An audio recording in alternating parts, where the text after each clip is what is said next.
میرے مصلی پر ابو بکر کے سوا کوئی نہیں کھڑا ہو سکتا۔ بسم اللہ الرحمن الرحیم۔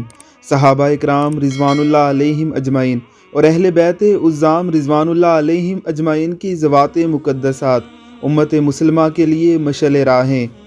امت مسلمہ کا ہمیشہ سے یہ شیوا رہا ہے کہ وہ آپ صلی اللہ علیہ وسلم کے گھر والوں کے بھی غلام رہے اور آپ صلی اللہ علیہ وسلم کے در والوں کے بھی غلام رہے۔ ذرا سنیے صحابہ اکرام رضوان اللہ علیہم اجمعین اور اہل بیت عظام رضوان اللہ علیہم اجمعین کے سردار سیدنا صدیق اکبر رضی اللہ تعالی عنہ کی شان اقدس مولانا طارق جمیل صاحب کی زبانی۔ ہے میرے نبی بیماری میں پکارے، عمر کو پیچھے کیا جائے، ابو بکر کو آگے کیا جائے، میرے اللہ کا فرمان ہے، میرے مصلی پر ابو بکر کے سوا کوئی نہیں کھڑا ہو سکتا۔ اب اللہ الا ان یکون ابا بکر۔ کیا ماؤن لال جنے،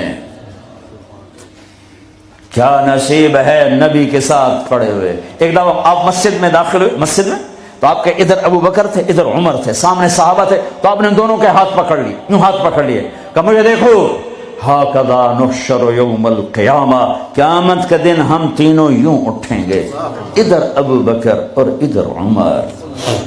ہمارے پیارے پیغمبر علیہ الصلاۃ والسلام نے جس کے بارے میں فرمایا کہ میں نے تمام لوگوں کے احسانات کا بدلہ اتار دیا، اگر کسی کے احسانات کا بدلہ نہیں اتار سکا تو وہ ابو بکر صدیق ہیں۔ آپ صلی اللہ علیہ وسلم کی مبارک زندگی میں بھی آپ کے ساتھ رہے، صلی اللہ علیہ وسلم کی وفات کے بعد آپ صلی اللہ علیہ وسلم کے مصلی پر بھی رہے، آپ کے خلیفہ بلا فصل بھی ٹھہرے۔